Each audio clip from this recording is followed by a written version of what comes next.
खुदा का शुक्र करते हैं आज के अच्छे समय के लिए, उसकी दया के लिए, उसकी मोहब्बत के लिए जो उसने हमें ये मौका दिया कि हम उसकी हजूरी में आए और आज की इस ऑनलाइन फेलोशिप के ज़रिए हम खुदा की इच्छा को जान सकें। तो जैसा आप लोगों ने मेरी पोस्ट में पढ़ ही लिया होगा कि आज हम लोग जिस विषय पर विचार करने जा रहे हैं वो बहुत ही ख़ास और एक गंभीर विषय है। थोड़ा थोड़ा करके हम लोग हर साल इस बात पर विचार करते हैं और जब भी ये साल आता है हर बार कुछ ना कुछ बताने के लिए हमें ऑनलाइन आपके सम्मुख होना पड़ता है।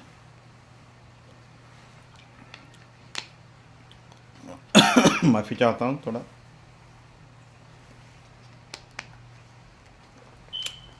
सो आज की जो ख़ास बात को हम सीखेंगे वो ये है कि क्या हमें क्रिसमस डे मनाना चाहिए या नहीं मनाना चाहिए। कुछ क्रिसमस कहते हैं, कुछ क्रिसमास कहते हैं, पंजाबी च बड़ा दिन कह देंगे। तो क्या इसे मनाना चाहिए या नहीं मनाना चाहिए। कुछ लोग कमेंट करके कहते हैं कि आपने नहीं मनाना है तो मत मनाओ, जो मनाते हैं उनको क्यों मना करते हो। उनकी भी बात स्वीकार्य है कि जो मनाते हैं उनको क्यों मना करते हो। तो जो मनाते हैं और ये कमेंट करते हैं कि आप उनको क्यों मना करते हो, तो उनके लिए जवाब ये है कि आप जो मनाते हो आपको हम मना नहीं करते,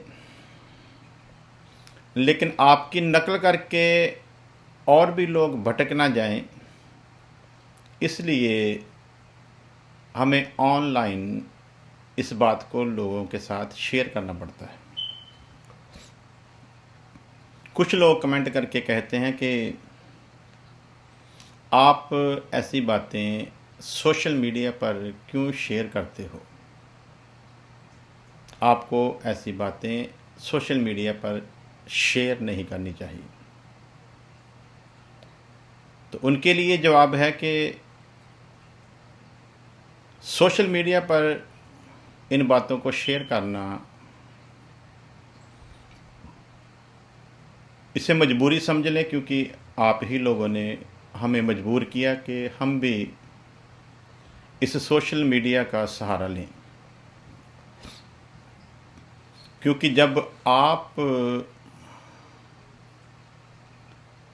इस विषय को सोशल मीडिया पर लेकर आते हो तो फिर आपके पास ये हक नहीं कि आप हमें रोको कि हम इन बातों की मुखालफत सोशल मीडिया पर क्यों करते हैं। क्योंकि जो वचन अनुसार नहीं है, जब आप उस बात को सोशल मीडिया पर लाओगे तो फिर उसके बारे में लोगों को जागृत करना वो भी फिर यही जरिया है। जैसे पिछले दिनों में हम लोगों ने कुछ झूठे प्रेरितों के बारे में कुछ वीडियो डाले थे, तो लोगों ने कहा था कि ऐसे अच्छा नहीं लगता, ऐसे मसीहत की बदनामी होती है। तो हमारा जवाब था कि जब हम बोलते हैं तब मसीहत की बदनामी होती है। जब ये सारे लोग इतना कुछ गलत करते हैं तो आप उनको क्यों नहीं कहते कि आप रुको भाई, ऐसे मसीहत की बदनामी होती है। तो मैं बताना चाहता हूँ, हम मसीहत की बदनामी नहीं कर रहे, बल्कि जो लोग मसीहत को बदनाम करने पर तुले हुए हैं उन लोगों को बेनकाब करने के लिए हमें उसी सोशल मीडिया का सहारा लेना पड़ता है जिस सोशल मीडिया के ज़रिए वो गलत तालीम लोगों तक पहुंचाते हैं। जब गलत लोगों के सामने सोशल मीडिया पर पेश किया गया तो उसे सही करने का प्लेटफॉर्म भी फिर यही है। यदि आप चाहते हैं कि हम सोशल मीडिया पर ऐसी बातों को शेयर ना करें तो कृपया हमें रोकने की बजाय आप उन लोगों पर शिकंजा कसें जो वचन से बाहर जाकर वचन को लोगों के सामने बेइज्जत करते हैं। आइए हम लोग चलते हैं वचन की तरफ। मुझे पता है इस विषय को सुनने के बाद मुझे बहुत सी गालियां पड़ने वाली हैं। इस वचन को जब लोग सुनेंगे बहुत ही मेरे लिए बुरे बुरे कमेंट भी करेंगे। बहुत लोग मुझे अज्ञानी, बहुत लोग मुझे कई तरह के पदे लफ्ज भी कहेंगे और हो सकता है कि बहुत सारे लोग, अच्छे मसीही लोग जो हैं वो गालियां तक भी निकालें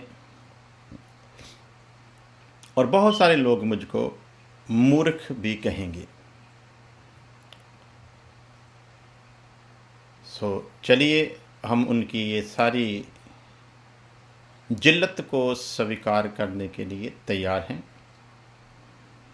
उन्हें हमें जो कहना है, उन्हें पूरी आज़ादी है कि वो हमें कुछ भी कहें, पूरी आज़ादी है। और मैं वायदा करता हूं कि यदि कोई ऐसा घटिया कमेंट करेगा भी तो भी हम किसी को उनके अंदाज में उसी घटिया तरीके से कोई रिप्लाई नहीं करेंगे। ये हम प्रॉमिस करते हैं। तो आइए बढ़ते हैं वचन की तरफ। सबसे पहली आयत मैं आपके सामने लेकर आऊँगा, दूसरा करंथियों का खत, उसका 11 अध्याय, उसकी 16 आयत। दूसरा करंथियों का खत 11 अध्याय, उसकी 16 आयत। यूँ लिखा है, मैं फिर कहता हूँ कोई मुझे मूर्ख ना समझे। खुदा का दास संत पालूस उस समय जब कलीसिया में बहुत कुछ गलत हो रहा था और ये एक गैरत रखने वाला खुदा का दास था जो गलत को गलत और सही को सही कहने की हिम्मत रखता था, और इसे बहुत सारे लोगों की मुखालफत का उस वक्त भी सामना करना पड़ा। तो सामना करते करते एक जगह पर जाकर खुदा का दास गलत तालीम का विरोध करते करते खुदा का दास एक जगह पर यूँ लिखता है, मैं फिर कहता हूँ कि कोई मुझे मूर्ख ना समझे। मैं फिर कहता हूँ कोई मुझे मूर्ख ना समझे, नहीं तो मूर्ख ही समझकर मेरी सह लो। नहीं तो मूर्ख ही समझकर मेरी सह लो। आज वही बात खुदा का सेवक होने के नाते मैं आपके सामने रखता हूँ कि कोई मुझे मूर्ख ना समझे, और यदि फिर भी उन्हें मुझे मूर्ख समझना अच्छा लगता है तो मुझे मूर्ख ही समझकर मेरी सह लो। यदि आपने संत पालूस की सही है तो खुदा का सेवक होने के नाते मेरी भी सह लो। अब देखना है कि आप सह सकते हैं या सिर्फ मुझे ही सह लेने के लिए मजबूर करते हैं। आइए वचन की तरफ बढ़ते हैं। यूहन्ना की अंजील 7 अध्याय उसकी 16 आयत।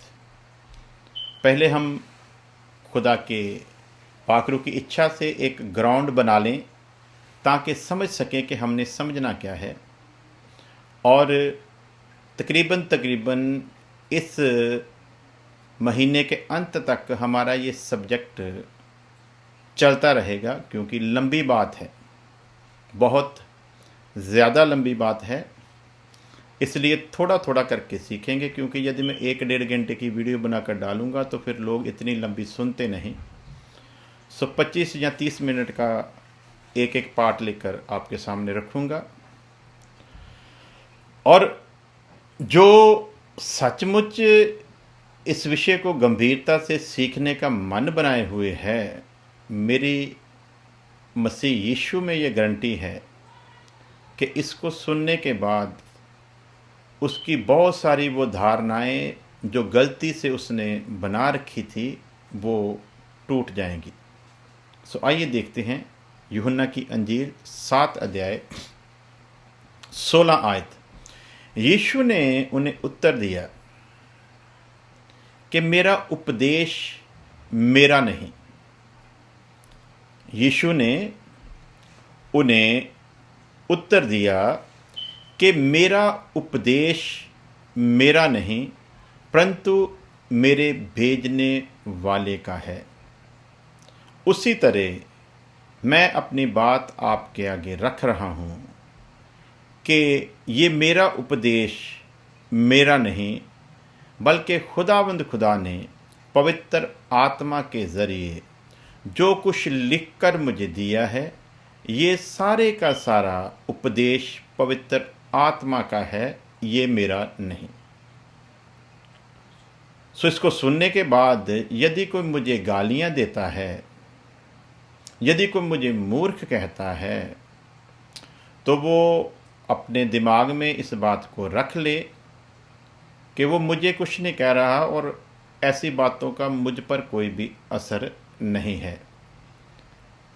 परंतु न्याय के दिन उनको इन सारी कही हुई बातों का हिसाब देना होगा, क्योंकि मैं अपनी ओर से कुछ नहीं बोलूँगा, जो वचन में लिखा है वही आपके सामने रखूँगा।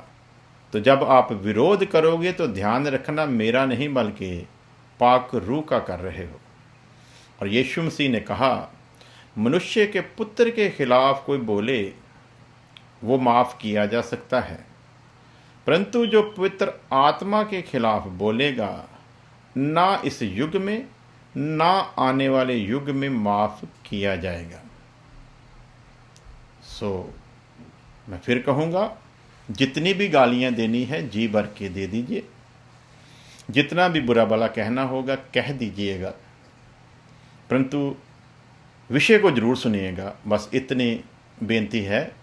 या यूँ समझे कि मुझे आपकी गालियाँ कबूल हैं, उसके बदले में आप इसे सुन जरूर लेना, क्योंकि बिना सुने हुए गालियाँ मत देना, अंत तक जरूर सुनना।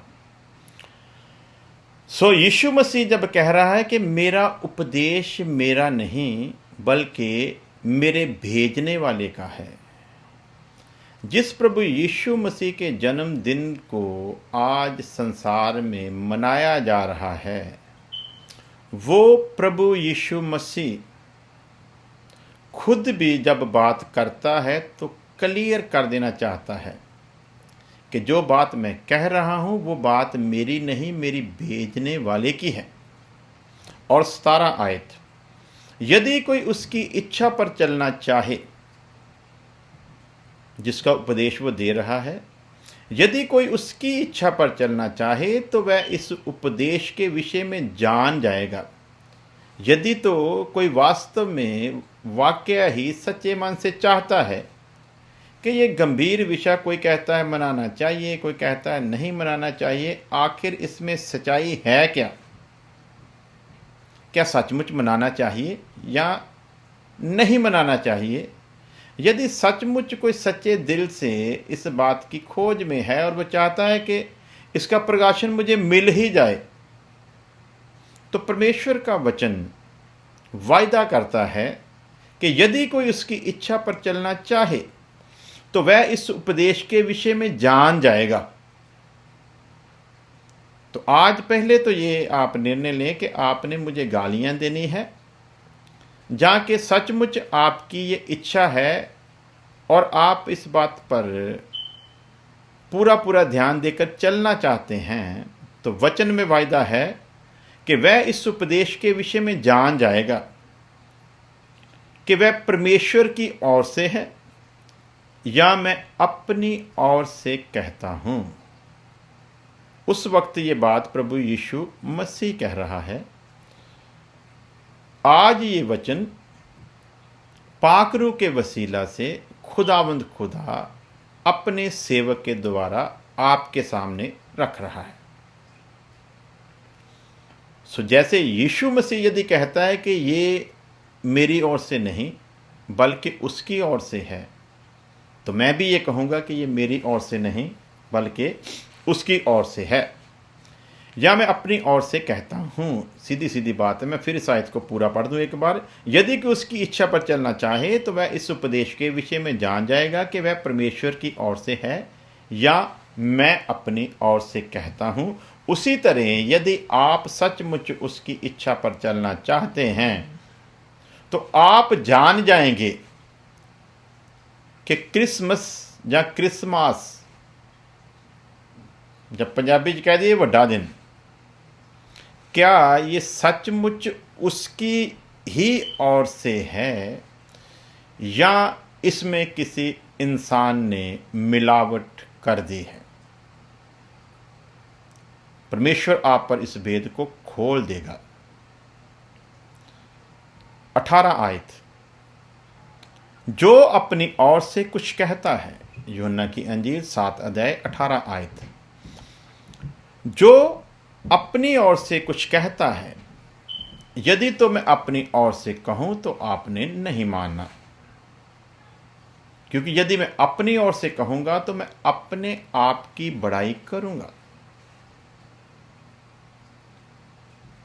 और आज इंसान अपनी ही ओर से कहे जा रहे हैं और अपनी ही बड़ाई करने वो किसी न किसी तरह कुछ ना कुछ इधर उधर से इकट्ठा कुट्ठा करके, बाइबल से नहीं, इधर उधर से अपनी अकल से इकट्ठा कर किसी तरह वो सिद्ध करने के यत्न में लगे हुए हैं कि नहीं, हम जो कर रहे हैं वो ठीक है।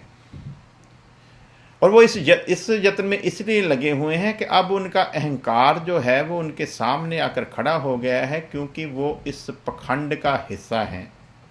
और यदि अब वो पीछे हटते हैं तो लोग उनसे सवाल करेंगे कि पास्टर जी, अभी तक क्या आप हमको ये सब कुछ गलत ही बताते रहे? तो फिर पास्टर के लिए जवाब देना मुश्किल है। अब पास्टर अपनी जिद पर अड़ा हुआ है और अपनी इज्जत बचाने के कारण वो वचन से खेल रहा है। वचन बेशक वो झूठा कर दे, लेकिन वो अपने आप को झूठा मानने के लिए तैयार नहीं है।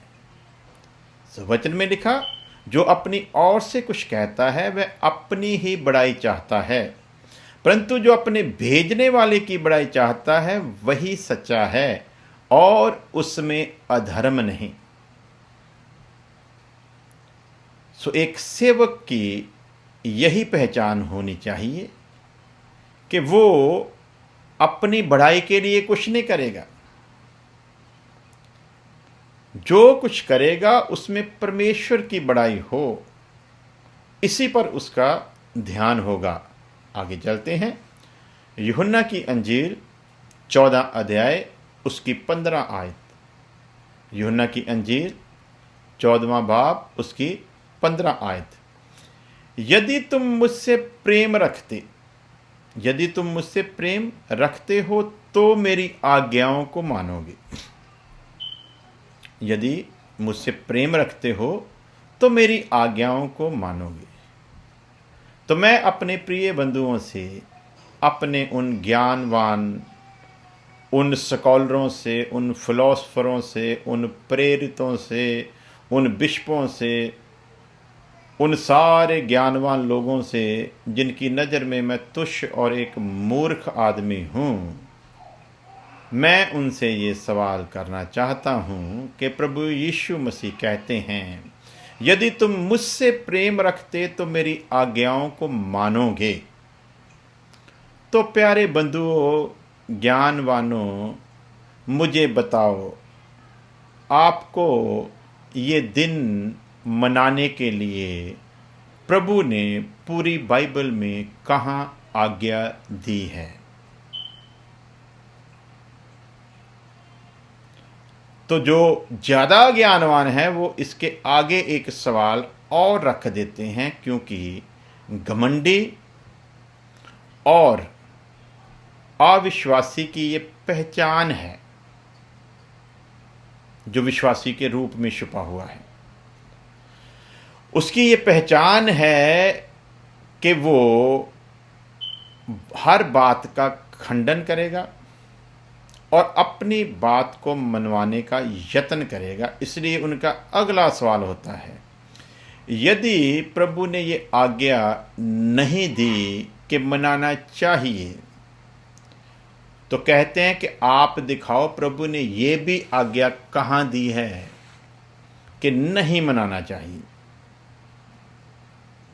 आप बताओ कि प्रभु ने कहाँ ये आज्ञा दी है कि नहीं मनाना चाहिए। तो उनके लिए जवाब है कि ये सारे का सारा वचन जिसका संबंध हमारी मुक्ति से है, वही बातें जो हमारी मुक्ति से संबंध रखती हैं, पवित्र आत्मा के द्वारा इस बाइबल में दर्ज की गई, और जिनका हमारी मुक्ति से संबंध नहीं था उन बातों को दर्ज नहीं किया गया। यीशु मसीह ने कहा, मैंने बहुत कुछ कहना था लेकिन अभी नहीं कहूँगा, पाखरू आएगा वो सब कुछ कहेगा। दूसरी जगह पर लिखा है कि यीशु मसीह ने और भी बहुत कुछ कहा, परंतु यदि वो उस बातों का एक एक का वर्णन किया जाता तो बहुत बड़ी किताब बन जाती जो संसार में न समाती। तो कुछ बुद्धिजीवियों का मानना है कि वो जो यीशु मसीह ने के वचन में लिखा है कि बहुत सारी बातें कही थी, उसी में उसने ये भी कहा होगा। ये तो एक आइडिया हुआ ना कि कहा होगा, लेकिन मेरी उन बुद्धिजीवियों से जो उस समय के उस लिहाज से इस वर्ष का सहारा लेते हैं, मेरा उन बुद्धिजीवियों से सवाल है कि यीशु मसीह का इस संसार में आना उन कही हुई बातों से बिल्कुल भी संबंध नहीं रखता जो कही तो थी परंतु दर्ज नहीं की गई। क्यों? इसलिए कि ये बात यदि उन बातों में ऐड कर दें जो कही थी पर ऐड नहीं की गई, तो प्यारे बंधुओं, आप मुझे बताओ कि बाइबल का जो सबसे महत्वपूर्ण, बाइबल का जो सबसे खास, जिसके चुगिर्दे पूरी तालीम घूमेगी, वो दिन जिसके आने का इंतज़ार नबियों ने किया और हर नबी ने ये तमन्ना रखी कि वो दिन मुझे देखना नसीब हो। हर नबी ने चाहा कि वो मेरे समय में आ जाए, और उस दिन को देखने के लिए उन्होंने कितनी कितनी कुर्बानियाँ की, कैसा कैसा जीवन जिया, इस तरफ हमारा जाने का अभी समय नहीं है। लेकिन उन्होंने सब कुछ त्याग कर सिर्फ उस दिन को देखने की चाहत रखते हुए अपना जीवन इस संसार में मुसाफिरों की तरह गुजार दिया, परंतु वो उस दिन को देख ना पाए। इसलिए यीशु मसीह ने उस समय कहा कि धन्य है तुम्हारी आंखें जो इस दिन को देख रही हैं। तो प्रभु के आने के समय का वो खास दिन जिसको देखने के लिए नबियों की आंखें तरस गई।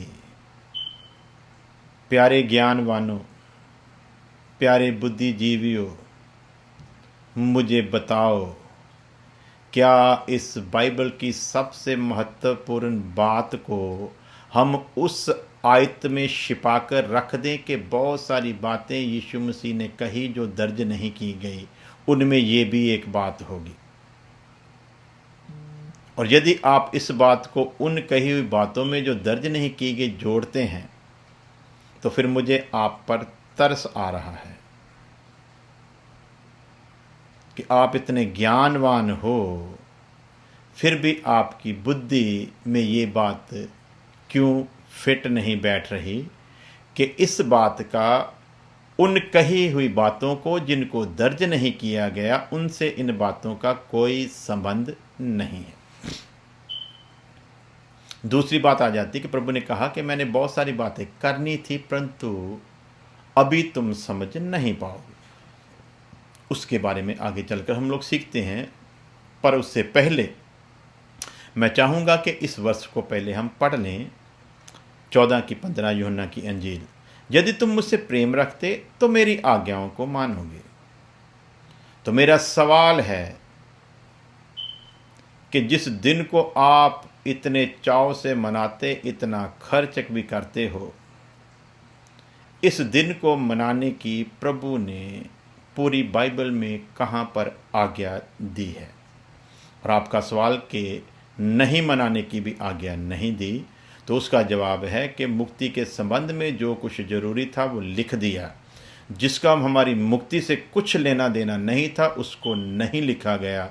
उसी में ये एक बात आती है, यदि प्रभु यीशु मसीह के आने के दिन को मनाना हमारी मुक्ति से संबंध रखता होता, तो अंजीलों में सबसे हेडलाइन यही होती, जैसे यूहन्ना की अंजील की हेडलाइन बताई जाती है ना, कि परमेश्वर ने जगत से ऐसा प्रेम किया कि उसने अपना इकलौता पुत्र दे दिया, ताकि जो कोई इस पर विश्वास करे वो हलाक ना हो बल्कि हमेशा की ज़िंदगी पाए।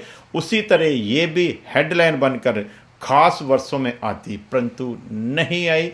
इसीलिए नहीं आई क्योंकि इसका हमारी नजात से कुछ संबंध नहीं है। आगे चलते हैं। व्यवस्था सार डिट्रॉनमी उसका चैप्टर 29 वर्स 29 में मैंने बहुत बार रिपीट किया है, इसको आज भी करूँगा। वहाँ पर साफ लिखा है, गुप्त बातें तो यहोवा हमारे परमेश्वर की हैं। छिपी हुई बातें यहोवा हमारे परमेश्वर की हैं। जितनी भी सीक्रेट थिंग्स हैं वो सारी की सारी परमेश्वर की हैं। जो कुछ भी उसने छिपा लिया या छिपा कर रखा, वो सारे का सारा परमेश्वर का है और परमेश्वर के लिए है। उन बातों को किसी भी इंसान को जानने का कोई भी हक नहीं है। सिस्टर प्रियंका जी ने इस आयत को लिखा है, राहुल कपूर जी ने भी लिखा है। सिर्फ उन्होंने आयत को लिखा है। मैं चाहूँगा कि उस आयत को कॉपी करके पेस्ट कर दिया जाए ताकि सब लोग उस आयत को पढ़ लें। डिटॉर्मी 29 को आप कॉपी करके पेस्ट कर दें ताकि उस वर्ष को पढ़ लें, क्योंकि यही है उस बात का जवाब कि जब हम कहते हैं कि आज्ञा नहीं दी, तो वो कहते हैं कि ना मनाने की भी आज्ञा नहीं दी है, तो मनाने की भी आज्ञा। अगर हम कहते हैं कि कहाँ लिखा के मनाने की आज्ञा दी है, तो वो कहते हैं कहाँ लिखा के मनाने की आज्ञा नहीं दी है। तो प्यारे अजीजों, हम कहते हैं कि वचन में तो लिख दिया है, वचन में लिख दिया है, और आपने नहीं समझना है तो आपकी मर्जी, जबरदस्ती किसी से कोई नहीं। यीशु मसीह ने की तो मेरी क्या औकात है। तो लिखा कि गुप्त बातें, छिपी हुई बातें, जितनी भी छिपी हुई बातें हैं वो सारी की सारी परमेश्वर की हैं। डैनियल ने जिद नहीं की। परमेश्वर ने कहा कि इन सारी बातों को सील बंद करके मोहर लगा के रख दे, इनका खोलने का अभी समय नहीं है। लोग इधर उधर से आएंगे, ज्ञानवान ढूंढेंगे, ज्ञान इससे बढ़ेगा, फिर जब समय आएगा मैं इस बात को भी खोल दूंगा।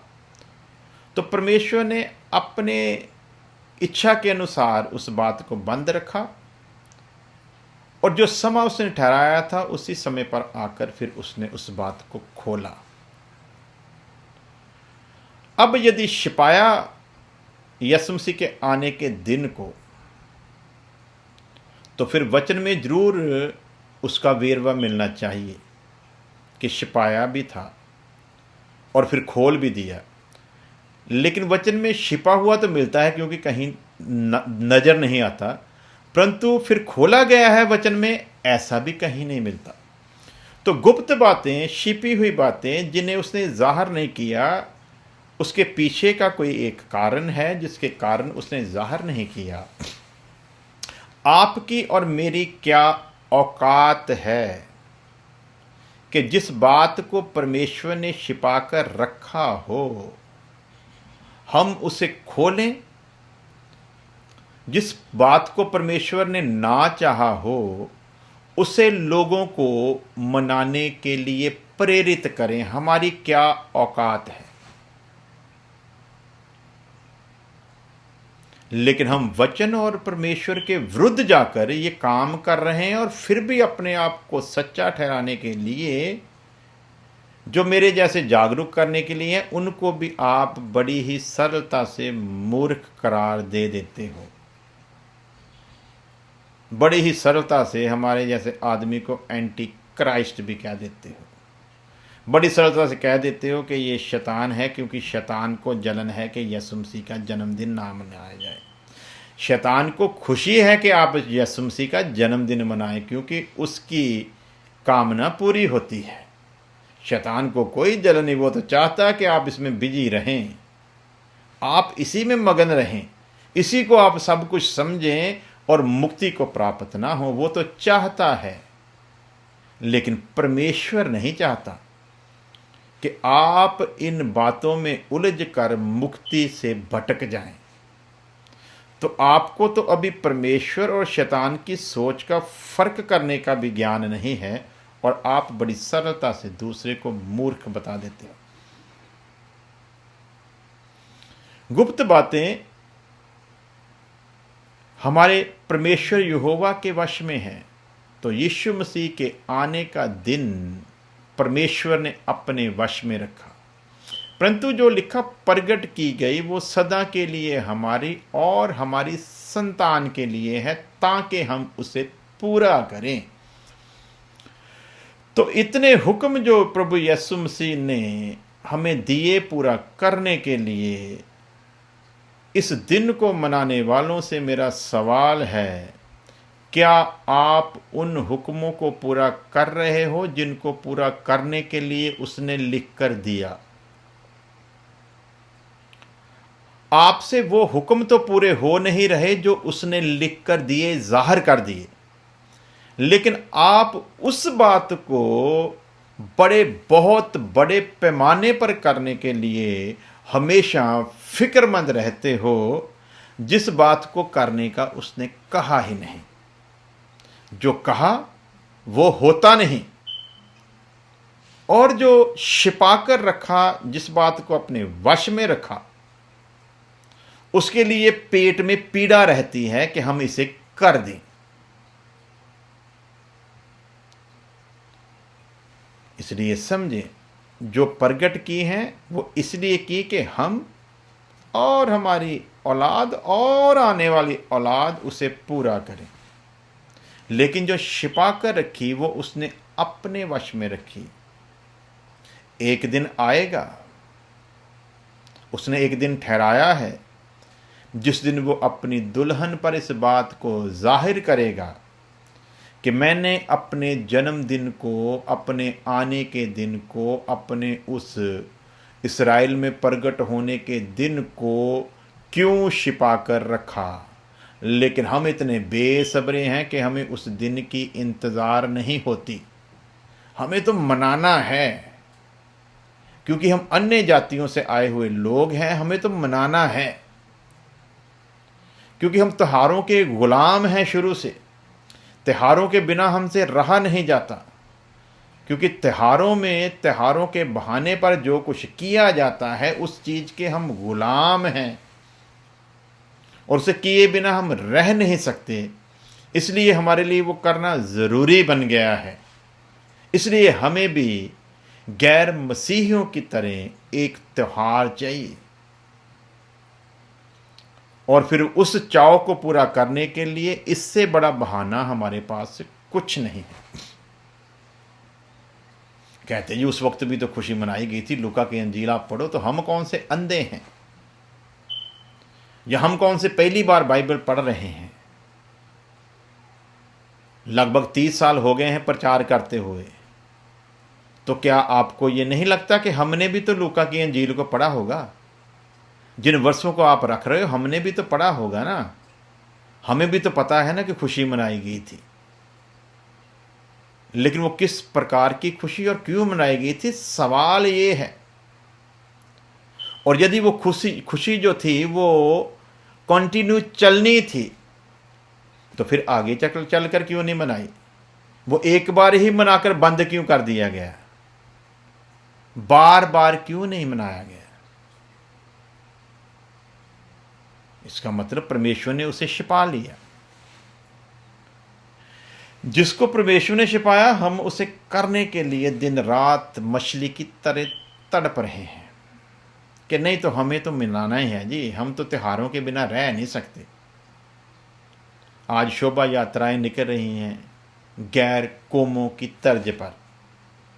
शक्ति प्रदर्शन करना है हमें, ताकि सरकारों को पता चल जाए कि कितने क्रिश्चियन लोग रह रहे हैं। हमें शक्ति प्रदर्शन करने की क्या ज़रूरत है? स्टीफन की मौत पर शक्ति प्रदर्शन हो सकता था। उस वक्त लगभग 5 से 10 हज़ार लोग मसीह में आ चुके थे। इतने लोग बहुत होते हैं शक्ति प्रदर्शन करने के लिए। अगर इसराइल की गिनती के हिसाब से हम काउंटिंग करें ना, तो आज के उस समय के वो 5-10 हज़ार लोग आज के 5-10 लाख के बराबर हैं। इतने लोग अगर शक्ति प्रदर्शन करते तो वो अपने ऊपर होने वाले जुल्मों को भी रोक सकते थे, परंतु उन्होंने ऐसा कुछ नहीं किया। हमें करना है, क्योंकि हमें संसार के हम शक्ल बनना है। जो संसार करता है वो हमें करना है, नहीं तो हमें नींद नहीं आएगी। और मैं किसी की विरोधता नहीं करता, मैंने अपनी आंखों से देखा है। हम लोग भी पहले इन दिनों में जश्न मनाते थे, हम लोग भी बुशारतों पर जाते थे। जो सब लोग करते हैं हम भी करते थे। और जलंधर के सबसे बड़े माने जाने वाले चर्च में हर 25 दिसंबर को हम लोग उस मेले में भी जाते थे। खुदा माफ़ करे, उस मेले में जिसको हम कहते हैं कि हम अपने मुक्तिदाता का जन्मदिन मना रहे हैं, इसी बहाने लोगों पर गवाही बनती है।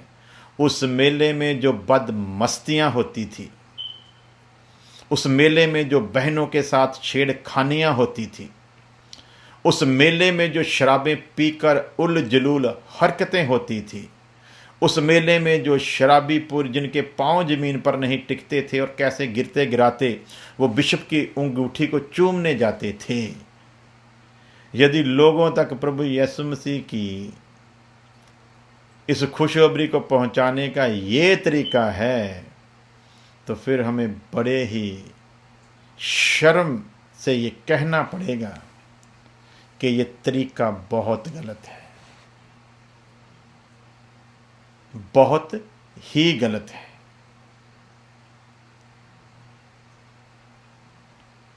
और बिशप में इतनी हिम्मत नहीं होती थी कि उनको कहें कि प्रभु यीशु मसीह का आने का ये दिन करके आप लोग मनाते हो, शर्म करो, लोग तुम्हें देख रहे हैं। तुम्हारी इस हालत को देखकर कौन मसीह यीशु पर ईमान लाएगा? क्या ये बहाना ढूंढा हमने यीशु मसीह के सुसमाचार सुनाने का? इसलिए प्यारे अजीजों, यदि तुम मुझसे प्रेम रखते तो मेरी आज्ञाओं को मानोगे। और 14 की 21 आयत में लिखा यूहन्ना की, जिसके पास मेरी आज्ञा है, जिसके पास मेरी आज्ञा है और वह उन्हें मानता है। सिर्फ आज्ञा नहीं, हमारे पास सिर्फ आज्ञा का होना काफ़ी नहीं। जिसके पास मेरी आज्ञा है और वह उन्हें मानता है, वही मुझसे प्रेम रखता है। और जो मुझसे प्रेम रखता है उससे मेरा पिता प्रेम रखेगा, और मैं उससे प्रेम रखूंगा और अपने आप को उस पर प्रगट करूंगा। किस पर? मैं फिर रिपीट करूंगा, जिसके पास मेरी आज्ञा है।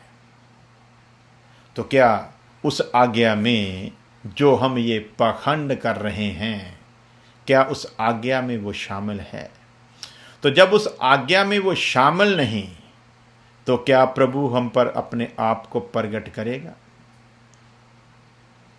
क्योंकि जिसकी आज्ञा नहीं दी, जब हम वो करेंगे तो प्रभु अपने आप को प्रगट नहीं करेगा।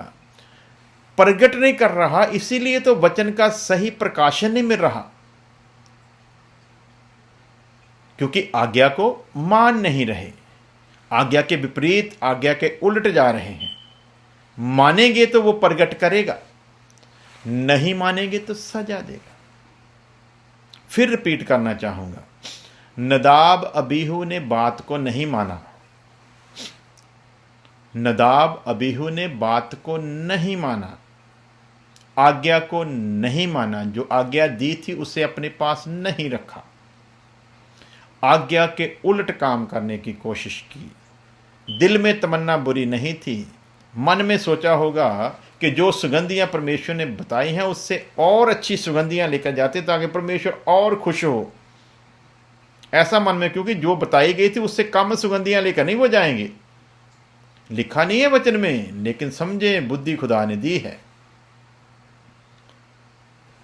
जितनी सुगंधियों की धूप बताने के लिए कहा, उससे कम की तो बनाकर लेकर जाएंगे नहीं। मन में यही होगा कि हम खुदा को दूसरे लोगों से ज्यादा खुश करेंगे, ये सोचकर अच्छी सुगंधियां बनाकर लगे होंगे। लेकिन खुदा ने देखा कि इन्होंने आज्ञा को नहीं माना, दोनों भाइयों को मार डाला। क्यों? आज्ञा में नहीं रहे।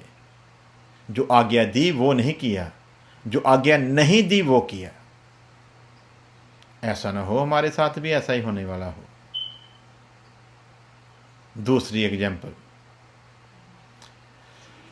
वाचा के संदूक को लाने के लिए कानून क्या था उठाने का कि 4 मनुष्य उठाएंगे कंधों पर, लेकिन क्या इंतजाम कर लिया, नई गाड़ी बनाई, बोलते ढोल धमाकों के साथ लेकर जाएंगे।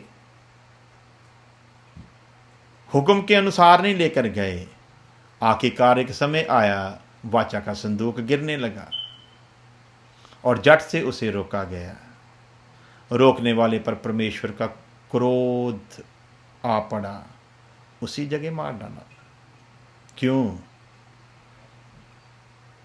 तुमने मेरी आज्ञा क्यों नहीं मानी? क्या खुदा होते हुए अब मुझे इंसान के सहारे की जरूरत है? क्या खुदा होते हुए अब मैं चाहूं कि मेरा जन्मदिन इंसान मनाए? क्या मुझे किसी जन्मदिन को मनवाने की जरूरत है? क्या इन बातों में मेरी कोई खुशी है? क्या मैं इन बातों से प्रसन्न होता हूं? यदि मैं ऐसी बातों से प्रसन्न होने वाला होता तो तुम्हें हुक्म क्यों ना देता, आज्ञा देता कि इसे जोरों शोरों से करो। जब मैंने नहीं दी तो तुमने क्यों किया? जब मैंने नहीं कहा कि इसे गड्ढे पर लेकर जाना है, नई गाड़ी पर लेकर, तो तुमने क्यों रखा? शाऊल ने अपनी अक्ल को इस्तेमाल किया, इस्राएल के पहले राजा ने अच्छी अच्छी चीजें रख ली, बाकी सब कुछ नाश कर दिया। खुदा ने सैमुअल से कहा, मुझे रंज हुआ कि उसने मेरे हुक्म को तोड़ा। जाकर सैमुअल ने पूछा तो जवाब क्या दिया? नहीं नहीं नहीं, ऐसी कोई बात नहीं है, ये अच्छी अच्छी चीजें मैंने यहोवा को भेंट चढ़ाने के लिए रखी हैं। अपनी अकल। और आज ये हमारे सारे भाई अपनी अकल से उस दिन को मनाए जा रहे हैं जिस दिन को परमेश्वर ने गुप्त रखा, छिपा कर रखा। और हमें ये जानना चाहिए कि कोई कारण है कि उसने छिपा कर रखा, तो हमें उसे मान लेना चाहिए। लेकिन इसके उलट जाकर हमने तो करना है, नहीं तो हमारी बेइज्जती हो जाएगी, नहीं तो लोगों से हमको बातें सुननी पड़ेंगी, नहीं तो लोग कहेंगे पिछले साल तो मनाया था पास्टर जी, इस बार क्या? हमसे भी लोग कहते थे पहले तो मनाते थे, अब क्या हो गया? तो हमने साफ मान लिया पुलपुट पर खड़े होकर, ज्ञान नहीं था। जिन्होंने सिखाया, जिनसे सीखा था, उन्होंने नहीं बताया था। आज जब खुद पढ़ा तो पता चला कि कहीं ना कहीं कुछ गड़बड़ है। जब पूरा पता चल गया बनाना बंद कर दिया और कहा कि हमने गलत किया था। लेकिन आज इन लोगों में इतनी कहने की हिम्मत नहीं है कि अपनी गलती को सार्वजनिक तौर पर मान लें। तो आखिरी बात कहकर समाप्त करेंगे, बात लंबी हो जाएगी। इस विषय को भी हम लोग कंटिन्यू रखेंगे और जो विषय हमने शुरू किया है नई सृष्टि का, वो भी साथ साथ चलता रहेगा। तो आइए देखते हैं यूहन्ना की अंजील 14 अध्याय 26 आयत। परंतु सहायक अर्थात पवित्र आत्मा जिसे पिता मेरे नाम से भेजेगा वह तुम्हें सब बातें सिखाएगा।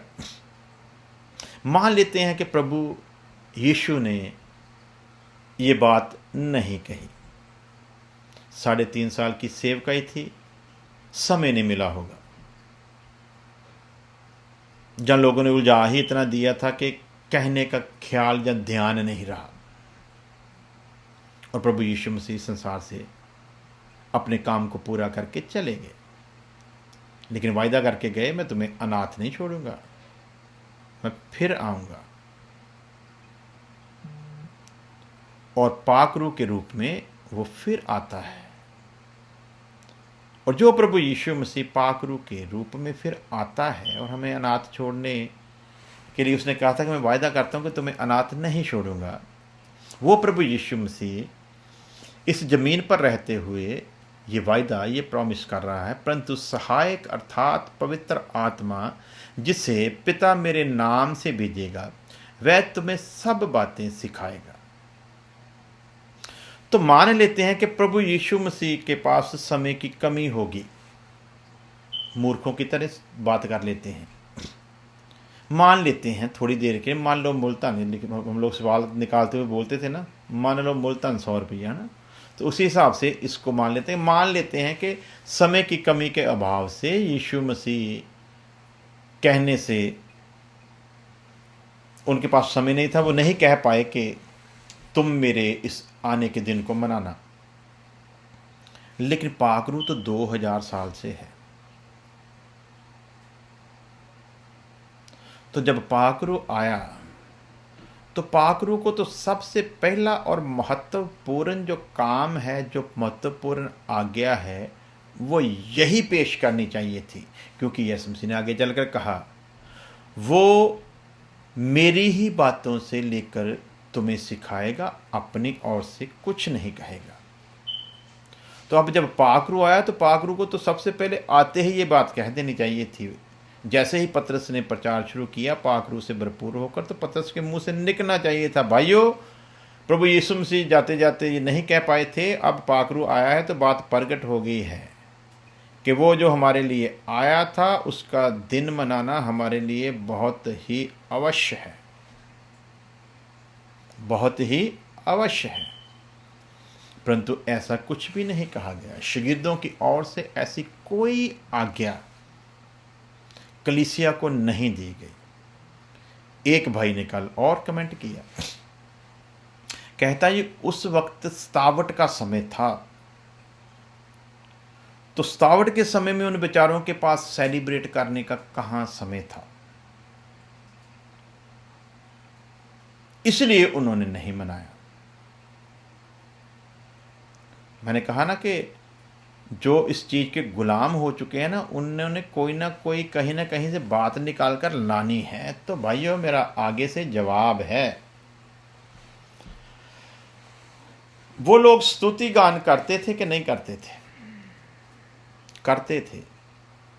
इकट्ठे होते थे कि नहीं होते थे? होते थे। पत्रियां लिखी जाती थी कि नहीं लिखी जाती थी? लिखी जाती थी। कलीसियाओं में पत्रियां पढ़कर सुनाई जाती थी कि नहीं सुनाई जाती थी? लोग इकट्ठे होते थे, चाहे कम गिनती में होते थे कि नहीं? तो जिन पत्रियों में खुदा का दास लोगों को कामल और सिद्ध होने की प्रेरणा देता है, उन्हीं पत्रियों में खुदा का दास पवित्र आत्मा के कहने से ये भी कह सकता था कि जिन जिन जगह पर आप लोग मंडलियों में इकट्ठे होते हो, एक बात याद रखना, कहीं प्रभु के आने के दिन को मनाना मत भूल जाना। बेशक तुम लोग बहुत बड़े इकट्ठ में, बहुत बड़े समूह में इसको सेलिब्रेट ना करो, परंतु फिर भी मैं तुम्हें आज्ञा देता हूँ, प्रभु के आने का दिन ही तो संसार के लिए सबसे महत्वपूर्ण दिन है, इसलिए उसे सेलिब्रेट जरूर करना, चाहे तुम लोग 10 लोग हो रहो, चाहे 20 रहो, चाहे 50 रहो। आज कोरोना वायरस की जगह से चर्चें बंद हो गई थी, सब कुछ हो गया था, अब अभी फिर थोड़ा थोड़ा खुल गया। तो जब कोरोना वायरस आ गया था, चर्चें बंद हो गई थी, तो प्रचार बंद हो गया था ना, कि या तब भी संगति चल रही थी, तब भी संगति चल रही थी, तब भी कलाम सुनाया जा रहा था, तब भी कलाम सुन रहे थे। प्रभु का काम कभी रुकता नहीं। तो यदि परमेश्वर की ये इच्छा है कि उसके आने के दिन को मनाया जाए, तो किसकी जुर्रत है उसे रोक पाए? क्या शागिर्द लोग प्रभु भोज के हुक्म को पूरा करते हुए नहीं मनाते थे? वो प्रभु भोज को मनाते थे। तो जब वो प्रभु भोज के दिन को मनाते थे, तो उसके साथ साथ वो साल बाद इस दिन को भी सेलिब्रेट कर सकते थे, लेकिन नहीं किया। इसके बारे में लिखा भी नहीं। जो नहीं लिखा, खुदावंद ने छिपा के रखा। हमें बीमारी लगी हुई है त्योहारों को मनाने की, हमने मनाना ही मनाना है। ये हमारी कमजोरी है। फिर कुछ बुद्धिजीवी कहते हैं, आप ना मनाओ, आपको कोई तकलीफ़ है ना मनाओ, हमको मनाने से क्यों रोकते हो? तो मैंने शुरू में जवाब दे दिया, भाई हम आपको मनाने से नहीं रोकते, लेकिन आपके इस पखंड से जो और आ रहे हैं वो बच जाएं, इसलिए उनको बचाने के लिए हम ये पोस्टें डालते हैं, ताकि नए लोग गलत तालीम के शिकार होकर अपनी मुक्ति से कहीं दूर ना चले जाएं। क्योंकि खुदा के दास ने, संत पौलुस ने लिखा, मेरी दिल की एक ही इच्छा है कि तुम लोग किसी न किसी तरीके से कुछ भी करके नजात को हासिल करो। सो मेरे ख्याल से मैंने आज समय ज़्यादा ले लिया है।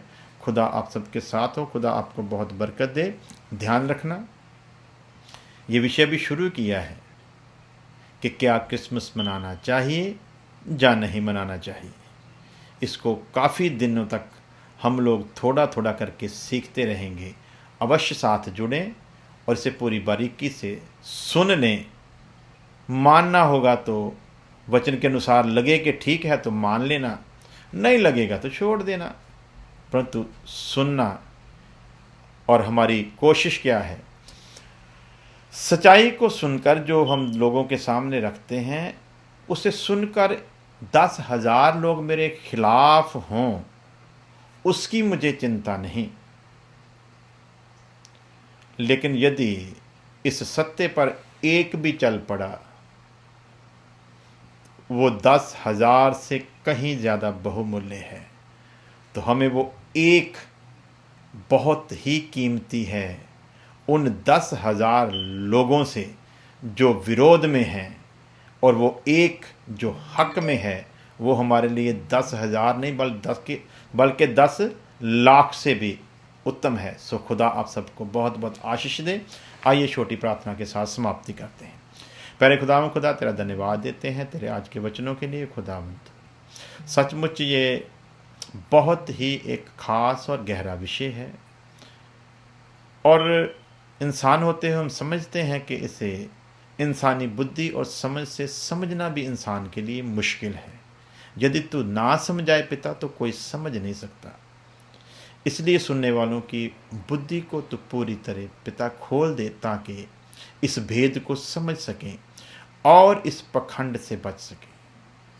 हमारी प्रार्थना को सुन ले मसीह यीशु के नाम में, आमीन।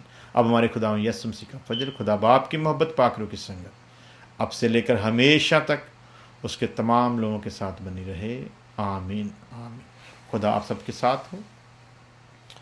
दुआ में बने रहें, हमारे लिए प्रार्थना करते रहें। कल न्यूयॉर्क 11:30 बजे 11:30 AM को हम लोग नई सृष्टि के विषय को लेकर ऑनलाइन सब लोग संगति में शामिल होंगे, और इसी समय के मुताबिक जो हमने अभी शुरू किया है, ये विषय जो क्रिसमस से संबंधित है, इसी समय यानी कि आज जो अमेरिका का न्यूयॉर्क का 8:30 शाम के थे और इंडिया में 7 सुबह के थे, इस विषय को सेम टाइम पर, और जो नई सृष्टि का विषय है उस विषय को न्यूयॉर्क टाइम सुबह 11:30 बजे और इंडिया उस वक्त रात के 10 बजे होंगे।